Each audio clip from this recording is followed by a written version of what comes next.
Welcome to Encyclohub. In this video, we are discussing question number 3 of 2024 Indian Statistical Service paper 2. Before starting this, I want to share something. We are providing all short papers of ISS for from 2020, 2014 to 2024, which includes General English, General Studies, paper 1, paper 2, paper 3 and paper 4. So now for this, if you want to purchase it, you can contact us on our WhatsApp number and you can just check out on our website also. Now question number 3 is for a minimum variance unbiased estimator T1 and another unbiased estimator T2 which has an efficiency E theta. Which one of the following statement is correct?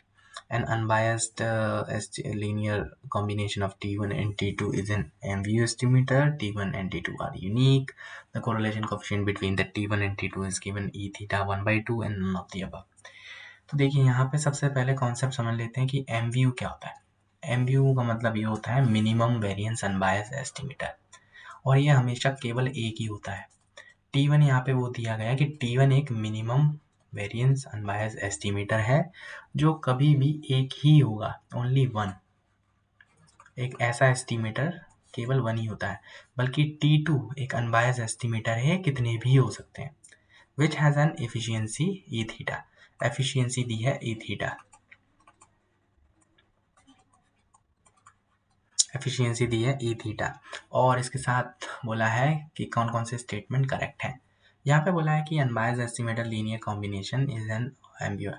अगर इन दोनों का linear combination कर दिया जाए, मान लीजिए इनको plus किया जाए, माइनस, ये जो भी मल्टीप्लाई है, डिवाइड जो भी किया जाए, तो इनका जो प्लस या माइनस होगा, मान लीजिए T1 प्लस T2 करें हैं, वो भी एक MVU होगा।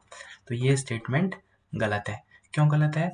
क्योंकि कोई भी एक एस्टिमेटर जो ऑलरेडी MVU है, उसमें अगर आप ऊपर से एक और एस्टिमेटर जोड़ देंगे तो उसके वेरिएंस में कमी या ज़्यादा तो होगा ही होगा। सिंपल सी बात है, ज़्यादा ही होगा किसी एस्टिमेटर में, तो वह एक MVU तो नहीं कहलाएगा फिर। T1 already is an MVU. And second one is saying that T1 and T2 are unique. T1 is a MVU, right? T1 क्या दिया है क्वेश्चन में? MVU दिया है, तो वो तो एक यूनिक चीज़ है, केवल एक ही है, ओनली वन है ना। लेकिन T2 is not a unique. क्यों? क्योंकि ये एक अनबायस्ड एस्टिमेटर है, और अनबायस्ड एस्टिमेटर एक से ज़्यादा भी हो सकते हैं, तो ये यूनिक तो नहीं है। थर्ड वन दिया है correlation coefficient between T1 and T2 is given by the E theta 1/2। Correlation coefficient बोला है, वो भी किसके बीच में? T1 एंड T2 के बीच में, और उसकी वैल्यू दी है E थीटा 1/2। कोई भी वैल्यू कोरिलेशन कोफिशिएंट की वैल्यू, कोरिलेशन यानी कि इसको रो से डिपेंड करते हैं, डिनोट करते हैं, और इसका फॉर्मूला जो होता है ये होता है, ठीक है। तो इसकी वैल्यू कहीं ना कहीं से भी, इस कोरिलेशन कोफिशिएंट की वैल्यू कहीं से भी एफिशिएंसी से मेल नहीं खाती है। तो इसका मतलब ये है कि ये वैल्यू भी गलत है। तो इसका आंसर क्या होगा? None of the above, none of the above answer होगा इसका।